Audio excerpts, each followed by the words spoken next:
ये JKP constable का second mock test है। अगर आपने पहला मॉक टेस्ट नहीं दिया है तो जरूर से उसको देना, क्योंकि धीरे धीरे हम लेवल इंक्रीज करेंगे यहाँ पे मॉक टेस्ट का, जिससे आपको प्रिपरेशन करने में काफी हेल्प मिलेगी। जो इससे पहले भी हमारे साथ जुड़े थे उनको पता है कि हमने टेस्ट सीरीज पहले भी लाई थी और उनसे काफी बेनिफिट बच्चों को यहाँ पे मिला था। और अब हमने जेकेपी कांस्टेबल की मॉक टेस्ट सीरीज स्टार्ट की है, वो भी फ्री ऑफ कॉस्ट यहाँ पे आप दे सकते हो। So without any further delay let's get started. पहला क्वेश्चन मैंने आपसे पूछा है, which country recently became the member of BRICS. BRICS जो एक ऑर्गेनाइजेशन है, आपने अगर इंटरनेशनल ऑर्गेनाइजेशन के बारे में पढ़ा होगा तो आपको पता ही होगा ब्रिक्स एक ऑर्गेनाइजेशन है। India, Saudi Arabia, Pakistan, Iraq. तो इस क्वेश्चन का जो करेक्ट आंसर है वो है पार्ट बी। सऊदी अरेबिया एक रीसेंट कंट्री है जिन्होंने यहाँ पे ब्रिक्स को ज्वाइन किया हुआ है। नेक्स्ट क्वेश्चन की तरफ बढ़ते हैं। इन क्वेश्चन में ज्यादा समझाने के लिए नहीं होता, इसलिए मैं यूजुअली इनके एक्सप्लेनेशन को अवॉइड करता हूं ताकि आपको टाइम बचे। नेक्स्ट क्वेश्चन है आपके पास यहाँ पे, who was the first Indian to win a Nobel prize. वो पहला इंडियन कौन था जिन्होंने नोबेल प्राइज को जीता था यहाँ पे। तो Rabindranath Tagore, CV Raman,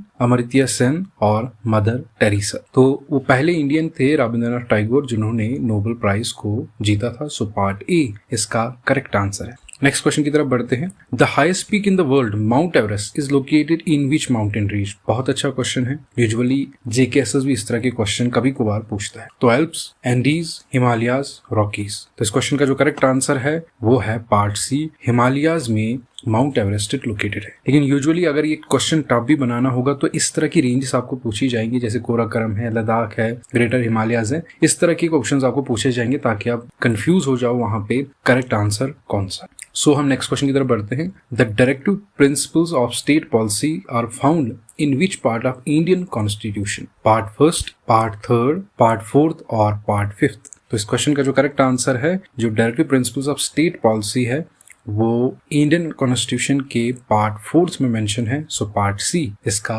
correct answer. Next question की तरफ हम बढ़ते हैं। On which date was the Jammu and Kashmir J&K constitutional reorganisation act of 2019 passed by the Lok Sabha. ये जो J&K रीऑर्गेनाइजेशन एक्ट था 2019 का, लोकसभा में कब इसको पास किया गया था वो डेट आपको बतानी। 5th of August 2019, 6th of August, 7th of August and 8th of August 2019। बाकी सभी ऑप्शंस में कॉमन है। तो वो पर्टिकुलर डेट थी 6th of August 2019 जब लोकसभा ने J&K रीऑर्गेनाइजेशन एक्ट को पास किया था। सो पार्ट बी इसका करेक्ट आंसर है। नेक्स्ट क्वेश्चन की तरफ बढ़ते हैं। The term inclusive growth refers to which of the following. Growth focused on the wealth, the growth that benefits only urban areas, the growth that includes all section of the society, growth that ignores the agriculture sector। ये जो inclusive growth है इसका क्या मतलब है एक तरह से इन चार ऑप्शन के मुताबिक। पहला है ग्रोथ फोकस्ड ऑन वेल्थ, ऐसी ग्रोथ जो खाली वेल्थ पे या वेल्दी पे फोकस होती है, क्या उसको कहते हैं। ग्रोथ जो खाली अर्बन एरियाज को बेनिफिट करती है या जिसमें सारे सेक्शन सोसाइटी के आते हैं, या जो एग्रीकल्चरल सेक्टर को इग्नोर करता है। तो इस क्वेश्चन का जो करेक्ट आंसर है वो पार्ट सी है।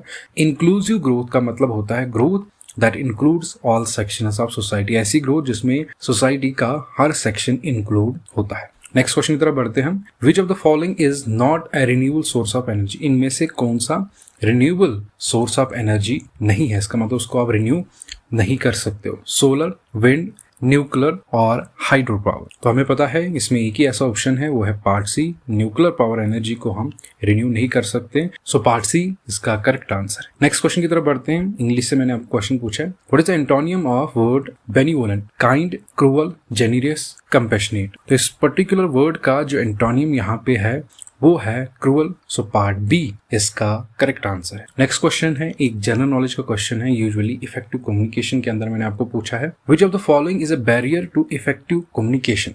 Listening, clarity, noise. यहाँ पे लिसनिंग, क्लैरिटी और फीडबैक इफेक्टिव कम्युनिकेशन के लिए चाहिए होते हैं, क्योंकि लिसनिंग, क्लैरिटी, फीडबैक होगा तभी एक इफेक्टिव कम्युनिकेशन होगी। एक ही चीज है जो बैरियर की तरह काम करता है, वो है नॉइज। कि अगर कहीं पे कम्युनिकेशन हो रही है और वहां पे बहुत सारा नॉइज है और उससे काफी इफेक्ट पड़ेगा वहां पे कम्युनिकेशन। सो पार्ट सी इसका करेक्ट आंसर। नेक्स्ट क्वेश्चन की तरफ बढ़ते हैं। Which element is the most evident in the earth's atmosphere. Earth's atmosphere में सबसे ज्यादा एलिमेंट कौन सा पाया जाता है। ऑक्सीजन, नाइट्रोजन, कार्बन डाइऑक्साइड और एगॉन।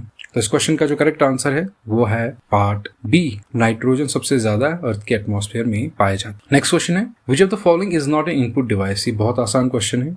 इनमें से कौन सी इनपुट डिवाइस नहीं है? कीबोर्ड, माउस, स्कैनर और प्रिंटर। आपको पता है कीबोर्ड इनपुट डिवाइस है, माउस इनपुट डिवाइस है, स्कैनर इनपुट डिवाइस है, एक ही है जो आउटपुट डिवाइस है यहाँ पे, वो है प्रिंटर। सो पार्ट डी इसका करेक्ट आंसर। नेक्स्ट क्वेश्चन है, in which year was the first email send? कौन से साल में सबसे पहली ईमेल को भेजा गया था? 1971, 1981, 1991 और 2001। तो इस क्वेश्चन का जो करेक्ट आंसर है वो है पार्ट ए, 1971 को पहली मेल सेंड की गई थी। नेक्स्ट क्वेश्चन है मैथमेटिक्स और रीजनिंग के पोर्शन से एक दो क्वेश्चन मैंने आपसे पूछे यहाँ पे। What is the area of rectangle with the length of 10 units and the width of 5 units? बहुत आसान क्वेश्चन है कि अगर एक रेक्टेंगल है जिसकी लेंथ 10 यूनिट्स है और विड्थ 5 यूनिट्स है, हमें पता ही है कि जो एरिया ऑफ रेक्टेंगल होता है वो होता है लेंथ इंटू ब्रेड्थ। सो 10 इंटू 5 होता है 50 स्क्वायर यूनिट्स। यहाँ पे यूनिट्स का मतलब है कोई यूनिट मैंने डिफाइन नहीं किया है जैसे सेंटीमीटर, मीटर, तो वहां पे हमेशा यूनिट लिखा जाता है। तो 50 स्क्वायर यूनिट्स इसका करेक्ट आंसर। मैं जानता हूँ कि यहाँ तक मैंने लेवल बहुत आसान रखा है क्वेश्चन का, धीरे धीरे आपको इससे परफॉर्मेंस मिलेगी। बहुत सारे बच्चे क्या करते हैं, यूजुअली जो भी टफ पोर्शन होता है उसको पढ़ लेते हैं और वहां पे जब आसान से क्वेश्चन आते हैं वो उन्हीं को छोड़ के आते हैं। ऐसा नहीं करना है। सबसे पहले अपना बेसिक सुधारना है। आसान क्वेश्चन तो पहले रहनी नहीं चाहिए आपके, उसके बाद आपको अपना लेवल बढ़ाना है। इसके बाद जो भी आपको मैं मॉक टेस्ट पूछूंगा इस टेस्ट के अलावा, उसमें इनसे थोड़ा लेवल अच्छा होगा और उसका पैटर्न एग्जैक्टली मैच करेगा जो भी रिसेंट एग्जाम हुए हैं जीके, एसएसबी के। इसके भी काफी क्वेश्चन उनके मुताबिक है, लेकिन बहुत कम लेवल रखा है मैंने उनके मुकाबले में। सो क्वेश्चन क्या है, if a train travels at the speed of 60 kilometre per hour and takes 2 hours to reach the destination, what is the distance covered? Speed दिया, टाइम दिया, डिस्टेंस निकाल। तो डिस्टेंस किसके बराबर होता है? Speed into time. तो 60 इंटू 2 होता है 120 किलोमीटर। तो इसका मतलब पार्ट सी यहाँ पे इसका करेक्ट आंसर। बहुत आसान क्वेश्चन था, बेसिक जिसको भी स्पीड का फॉर्मूला याद होगा, speed equal to distance divide by time, उसको आसानी से निकाल सकता है। नेक्स्ट क्वेश्चन की तरफ बढ़ते हैं। Which measure is used to determine the spread set of data points? बहुत अच्छा क्वेश्चन है। यूजुअली बच्चों को सही से समझ नहीं आता है कि spread set of data points को किस तरह से हम डिटरमाइन कर पाए। ये क्वेश्चन ही मैंने वैसे बनाए ताकि आपको कंफ्यूजन क्रिएट हो। नॉर्मली यहाँ पे मैं रेंज की बात कर रहा हूँ, जहां पे आप एक वैल्यू से दूसरी वैल्यू तक एक रेंज डिफाइन करते हो, तभी इस क्वेश्चन का करेक्ट आंसर भी है मीन, मीडियन, मॉड और रेंज में से रेंज। सो पार्ट डी इसका करेक्ट आंसर। नेक्स्ट अच्छा जनरल नॉलेज का क्वेश्चन है, आपको पता होना चाहिए जो भी आप में से इंडियन पॉलिटी पढ़ते हैं। Who is known as father of Indian constitution? Indian constitution का फादर किसको माना जाता है? Mahatma Gandhi, B R Ambedkar, Jawaharlal Nehru, Sardar Patel. तो हम सबको पता है बी आर अम्बेडकर को फादर ऑफ इंडियन कॉन्स्टिट्यूशन कहते हैं, इसी नाम से इनको जाना जाता है। नेक्स्ट क्वेश्चन है, the Amazon rain forest is primary located in which country? जो अमेज़न रेन फॉरेस्ट है ये किस कंट्री में लोकेटेड है? Brazil, Indonesia, Congo, India. तो जो अमेज़न रेन फॉरेस्ट है वो ब्राजील में लोकेटेड है। सो पार्ट ए इसका करेक्ट आंसर। नेक्स्ट क्वेश्चन की तरफ हम बढ़ते हैं। क्वेश्चन नंबर 18 है, which article of Indian constitution deals with the right to education? कौन सा आर्टिकल इंडियन कॉन्स्टिट्यूशन का राइट टू एजुकेशन के साथ डील करता है? 19, 21A, 25 और 30। तो आर्टिकल 21A